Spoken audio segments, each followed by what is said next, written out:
میرے دوستوں بھائیوں، حضرت آدم علیہ السلام سے لے کر حضور صلی اللہ علیہ وسلم تک جتنا زمانہ گزرا ہے، اس زمانہ میں بہت سارے انبیاء دنیا میں تشریف لائے اور بہت ساری قومیں دنیا میں آباد تھیں۔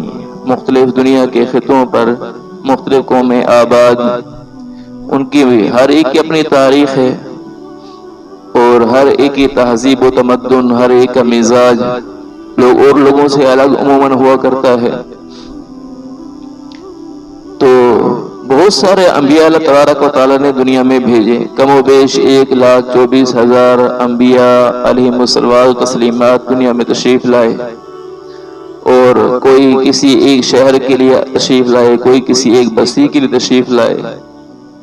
ایک ایک وقت میں کئی انبیاء دنیا میں موجود رہتے تھے اور لوگوں کو صحیح راستے پر لانے کی کوشش فرماتے تھے۔ تو حضور صلی اللہ علیہ وسلم کی بعثت تک یہ سارا سلسلہ چلتا رہا۔ حضور صلی اللہ علیہ وسلم کو اللہ تبارک و تعالیٰ نے سارے جہان والوں کے لیے نبی بنا کر بھیجا۔ اب حضور صلی اللہ علیہ وسلم سے پہلے جو لوگ آباد تھے دنیا میں، تو انبیاء کے دنیا سے تشریف لے جانے کے بعد لوگوں کی حالت بہت بگڑی ہوئی تھی۔ ایسی حالت کہ معاشرے میں انسانیت بہت کم لوگوں میں پائی جاتی تھی۔ بہت سارے لوگ جہالت میں زندگی گزار رہے تھے، نافرمانیوں میں ایک سے بڑھ کر ایک نافرمان تھا، قتل و غارت مزاج تھا، اور بیٹیوں کو زندہ درگور کر دینا یہ بھی مزاجوں کے اندر داخل تھا۔ تو اللہ تبارک و تعالیٰ نے ایسے معاشرے میں حضور صلی اللہ علیہ وسلم کو دنیا میں بھیجا۔ تو آپ صلی اللہ علیہ وسلم کو اللہ تبارک و تعالیٰ نے جہان والوں کے لیے ہدایت بنا کر بھیجا، رحمت بنا کر بھیجا۔ تو آپ صلی اللہ علیہ وسلم کے دنیا میں تشریف لانے سے پہلے حالات کیا تھے؟ وہ حالات حضور صلی اللہ علیہ وسلم کے دنیا میں تشریف لانے کا پتہ دے رہے تھے کہ کوئی ہستی دنیا میں آنے والی ہے جو بہت بڑی خیر پھیلانے والی ہے، اس کا پتہ معلوم ہو رہا تھا۔ وہ واقعات میں سے ایک واقعہ مکہ پر ابراہہ کی چڑھائی، اس کا واقعہ بھی آتا ہے، مشہور معروف واقعہ ہے۔ تو یہ جو عرب کا خطہ تھا، اس کی ایک سرحد تو یعنی مشرق کی جانب جو سرحدیں تھیں وہ فارس کی مل رہی تھیں، اور مغرب کی جانب میں روم، اور جس کی حکومت افریقہ تک ساری کی ساری پھیلی ہوئی، یورپ کے بہت سارے ممالک اس کے ساتھ جڑے ہوئے۔ تو ایسے حالات میں یعنی یہ خطہ جس میں عرب رہا کرتے تھے، اس خطے میں جہاں حضور صلی اللہ علیہ وسلم تشریف لائے ہیں، اس خطے میں وہ تبدیلیاں رونما ہو رہی تھیں جو اس بات کا پتہ دے رہی تھی کہ یہاں کوئی عظیم شخصیت تشریف لانی ہے۔ تو ان واقعات میں سے ابراہہ کا واقعہ ہے کہ روم کے بادشاہ نے جو شاہ حبشہ نجاشی تھا، اس کو حکم دیا کہ اپنی فوج کو یمن کی جانب بھیجو، کہ یمن میں وہاں پر یہودی بادشاہ تھا یوسف نام کا، یوسف ذو نواس اس کا نام تھا، اس کی حکومت تھی۔ تو یہ عیسائیوں کو بڑا پریشان کرتا تھا۔ تو روم کے بادشاہ نے شاہ حبشہ نجاشی کو یہ حکم دیا کہ اپنی فوج وہاں بھیجو یمن میں، اور وہاں پر عیسائیوں کے ساتھ مل کر بادشاہ کے خلاف چڑھائی کرو، اس کے خلاف لڑائی کرو اور وہاں پر قبضہ کرو۔ تو ابراہ یہاں پر آیا، تو ارکیات نام کا ایک شخص تھا جو یہاں یمن میں رہا کرتا تھا، تو اس کی سرکردگی میں اس نے لڑائی کی بادشاہ کے ساتھ، اور اس لڑائی میں وہ جو یوسف ذو نواس نام کا شخص تھا وہ مارا گیا، اور یہاں پر ان لوگوں نے قبضہ کر لیا۔ تو یہ جو ابراہہ تھا، یہ اس یمن کے یعنی جو بادشاہ بن گیا تھا ارکیات نام کا، اس کا یہ ماتحت تھا۔ تو یہ وہاں پر رہتا رہا، لیکن یہ بڑا منافق قسم کا شخص تھا اور بڑا عیار مکار قسم کا شخص تھا۔ تو اس نے کسی طرح سے اس ارکیاد نام کے شخص کے ساتھ لڑائی کی اور اسے قتل کر دیا اور یہاں پر حاکم بن گیا۔ اور اس نے روم کے بادشاہ کو خوش کرنے کے لیے، عیسائیوں کو خوش کرنے کے لیے، اس نے یمن کے اندر صنعاء یمن میں اس نے بہت بڑا ایک گرجا تعمیر کرنے کا ارادہ کیا۔ اور اس کا ارادہ یہ تھا، عزم یہ تھا کہ جو لوگ حج کرنے کے لیے بیت اللہ میں آتے ہیں اور آ کر حج کرتے ہیں، ان لوگوں کو مجبور کر کے یہاں گرجے کے اندر لانے کی کوشش کی جائے، اور اس سے بادشاہ روم قیصر روم وہ خوش ہوگا اور مجھے انعام و اکرام سے نوازے گا۔ یہ اس کا عزم ارادہ تھا۔ لیکن چونکہ عربوں کے اندر تو عربوں کے مزاج میں تو بیت اللہ سے محبت بسی ہوئی تھی، یہ شروع سے چلا آ رہا ہے۔ اللہ تبارک و تعالیٰ نے بیت اللہ کی محبت شروع زمانے سے ہی لوگوں کے دلوں میں ڈال دی تھی، چاہے وہ غیر مسلم ہی کیوں نہیں تھے، یعنی مشرکین تھے، اللہ تعالیٰ کے نافرمان تھے، لیکن اس کے باوجود بیت اللہ کی محبت دلوں میں بسی ہوئی تھی۔ واقعہ سنتے نہیں رہتے ہیں کہ ابو جہل وہ حاجیوں کو پانی پلایا کرتا تھا، اور بیت اللہ کی خدمت اپنے ذمے لے رکھی ان لوگوں نے، ان مشرکین نے، کہ بھی ہم ان کی خدمت کریں گے، حتیٰ کہ یعنی کہتے تھے کہ ہماری جو کمائی ہے وہ حرام کی ہے، لہذا ہمارا جو لباس ہے یہ حرام پیسے سے خریدا ہوا ہے، تو ہمارے لیے مناسب نہیں ہے کہ ہم حرام کمائی سے لباس خرید کر پہن کر بیت اللہ کا حج کریں، لہذا لباس اتار کے بیت اللہ کا طواف کرو۔ اگرچہ غلط تھا لیکن سوچ یہ تھی۔ تو ان کے دلوں میں بڑی محبت تھی۔ جب انہیں معلوم ہوا کہ اس ابرہہ کا ارادہ یہ ہے کہ یہ جو گرجا میں بنا رہا ہوں تو اس میں لوگوں کو مجبور کر کے لاؤں گا اور یہاں اس کا طواف کرنے کے لیے لوگوں کو کہوں گا، تو انہیں بڑا غصہ آیا، لیکن اس کے مقابلے کی کوئی ہمت نہیں کر سکتا تھا۔ لیکن ایک شخص وہ گیا اور اس نے جا کر گرجا کے قریب گھومتا رہا۔ جیسے اس کو موقع ملا وہ گرجا میں داخل ہو گیا، اور وہاں اس نے اس گرجے کو خوب ناپاک کیا، پیشاب پخانہ کیا، اور اس کو گرجے کو ناپاک کر کے تو گندا کر کے جو ہے یہ وہاں سے بھاگ نکلا۔ تو جب ابرہہ کو اس بات کی اطلاع ملی کہ یہاں پر عربوں نے یہ آ کر معاملہ کیا ہے، تو اس نے بیت اللہ پر چڑھائی کرنے کا ارادہ کیا کہ میرے گرجا کو انہوں نے خراب کیا ہے تو میں ان کے محبوب گھر بیت اللہ کو میں گرا دوں گا۔ اس ارادے سے وہ وہاں سے فوج لے کر نکلا۔ اب عربوں کو پتہ تھا یہ بات کہ ہم اس کا مقابلہ نہیں کر سکتے، یہ وہاں سے حملہ کرنے کے ارادہ سے نکلا۔ رستے میں اور بھی قبائل بہت سارے آباد تھے رستے میں جس کے آتے رہے، ذو نفر اور نفیل ابن حبیب نام کے سردار تھے، انہوں نے اس کا مقابلہ بھی کیا خود سے نکل کر، لیکن وہ بھی شکست کھا گئے اور انہیں بھی اس نے قید کر لیا۔ تو ہاتھی بھی اس کے لشکر کے اندر تھے، تو یہ چڑھائی کرنے کے ارادہ سے نکلا۔ راستے میں جو بھی سامان اس کو ملتا رہا، کہیں بکریاں چر رہی ہیں تو وہ قبضے میں لے لی، کہیں اونٹ چر رہی ہیں تو وہ بھی قبضے میں لے لیے۔ تو حضور صلی اللہ علیہ وسلم کے دادا عبد المطلب، ان کے اونٹ بھی کہیں چر رہے تھے، 200 کے قریب اونٹ تھے، وہ بھی کہیں چر رہے تھے، تو اس نے ان اونٹوں کو بھی قبضے میں لے لیا۔ جب یہ مکہ کے قریب پہنچا، اس نے آ کر وہاں ڈیرا ڈالا اور اس نے وہاں پیغام بھیجا کہ میں آپ لوگوں سے لڑائی کرنے نہیں آیا ہوں، میں تو صرف بیت اللہ کو گرانے آیا ہوں، نعوذ باللہ من ذالک، جو کہ قرب قیامت میں ایک حبشی ہی گرا دے گا، حدیث پاک میں آتا ہے۔ تو اس نے کہا کہ میں گرانے کے ارادے سے نکلا ہوں اور میں تم لوگوں سے لڑائی نہیں کرنا چاہتا، تمہیں قتل و غارت نہیں کرنا چاہتا، اگر تم لڑائی کرنے کے لیے آؤ گے، روکنے کے لیے آؤ گے، پھر تمہارے ساتھ میں لڑائی کروں گا۔ تو جب ان لوگوں کے پاس آیا تو عبد المطلب جو حضور صلی اللہ علیہ وسلم کے دادا تھے، انہوں نے جواب دیا کہ ہم بھی تم سے لڑنا نہیں چاہتے، ہم بھی تم سے لڑنا نہیں چاہتے۔ تو یہ بڑے حیران ہوئے کہ یہ عجیب بات ہے، حالانکہ ان کے دلوں کے اندر بیت اللہ کی محبت ہے، لیکن اس کے باوجود یہ کہہ رہے ہیں کہ ہم بھی تم سے لڑنا نہیں چاہتے۔ تو وہ جو قاصد آئے تھے وہ انہیں اپنے ساتھ لے کر ابرہہ کے پاس لے گئے۔ ابرہہ سے جب بات چیت ہوئی تو اس نے کہا تم کیا چاہتے ہو؟ انہوں نے کہا کہ ہم تو تم سے لڑائی نہیں کرنا چاہتے، بس میں تو اپنے جو اونٹ ہیں وہ تم سے چاہتا ہوں۔ وہ کہنے لگا یہ بڑی عجیب بات ہے، حیرانگی کی بات ہے، تمہارا ایک محبوب گھر جس کے قریب تم طواف کرتے ہو، تم اسے چھوڑ کر تمہیں اپنے اونٹوں کی فکر ہے، عجیب بات ہے۔ تو انہوں نے بڑا عجیب جواب دیا. انہوں نے فرمایا کہ دیکھو بات یہ ہے, میں تو اپنے اونٹوں کا مالک ہوں, اس لیے میں تو اپنے اونٹ طلب کر رہا ہوں. اس گھر کا جو مالک ہے وہ اس کی ذمہ داری خود لے رہا ہے, وہ اس کی خود حفاظت کرے گا.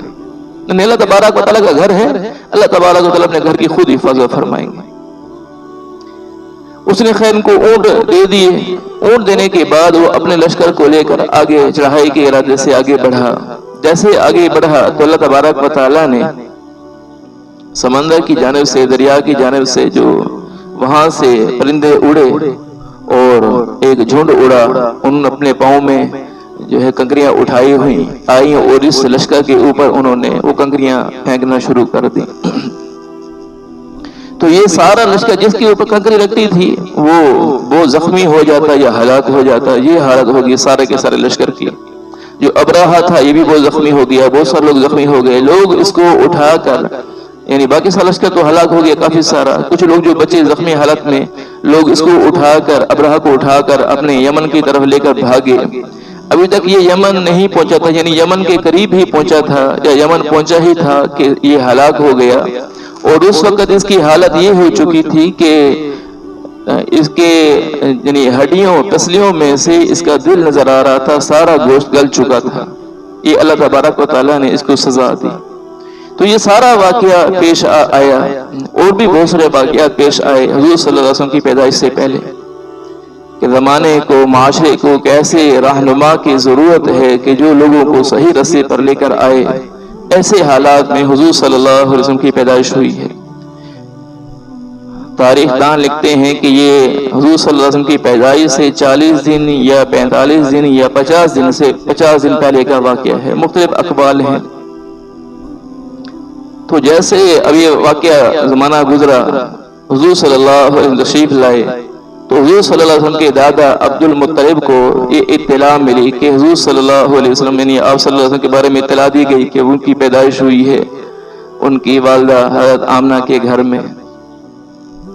تو بڑے خوش ہوئے کیونکہ ان کے بیٹے حضور صلی اللہ علیہ وسلم کے والد عبداللہ, وہ 6 ماہ پہلے ان کا انتقال ہو چکا تھا, بیٹی کا دکھ تھا. ان کی پیدائش تو بڑی ان کے لیے خوشی کی علامت تھی. بڑی خوشی سے دوڑے ہوئے آئے اور آ کر حضور صلی اللہ علیہ وسلم کو اٹھایا اور اٹھا کر بیت اللہ میں لے گئے, اور وہاں سوچ رہے کہ ان کا نام کیا ہونا چاہیے. تو اللہ تبارک و تعالیٰ نے وہ نام ان کے ذہن میں ڈالا جو سب سے منفرد نام تھا. اس وقت اس زمانے میں کسی کا نام بھی یہ نہیں تھا, یعنی ان کے ذہن میں محمد نام آیا. اور محمد کا معنی وہ جس کی تعریف کی جاتی ہو, جس کی تعریف کی جاتی رہے, وہ اس کا معنی بنتا ہے. دونوں معنی بنتے ہیں, تعریف کی جاتی ہے یا تعریف کی جاتی رہے گی, یہ دونوں معنی ہی سے بنتے ہیں عربی گرامر کے اعتبار سے. تو حضور صلی اللہ علیہ وسلم کو انہوں نے نام رکھا. اور آپ صلی اللہ علیہ وسلم کی پیدائش پر بہت سارے واقعات اور رونما ہوئے, جیسے کہ آپ صلی اللہ علیہ وسلم کی پیدائش پر ایک واقعہ یہ بھی پیش آیا کہ جو یعنی فارس کے جو آگ جو جل رہی تھی, ہزاروں سال سے آگ جل رہی تھی, ایک دم وہ بجھ گئی. یہ ایک عجیب واقعہ پیش ہے. وہ سب حیران ہو گئے کہ یہ کیسے ہو گیا, اچانک آگ جلتی ہوئی بجھ جائے جس کو وہ کبھی بجھنے نہیں دیتے تھے. اسی طرح روم کے جو بادشاہ, روم کی حکومت میں جو کنگرے بنے ہوئے تھے جس کی وہ پوجا کیا کرتے تھے, وہ اچانک سے نیچے گر پڑتے ہیں. اسی طرح بہت سارے اور بھی واقعات رونما ہوئے ہیں حضور صلی اللہ علیہ وسلم کی پیدائش پر. حضرت آمنہ جو حضور صلی اللہ علیہ وسلم کی والدہ ہیں, ان کے اوپر اللہ تبارک و تعالیٰ نے یعنی ایسے روشن کر دیے کہ روم اور فارس کے جو محلات تھے وہ ان کے سامنے روشن کر دیے, وہ سارے کے سارے ان کو نظر آ رہے ہیں.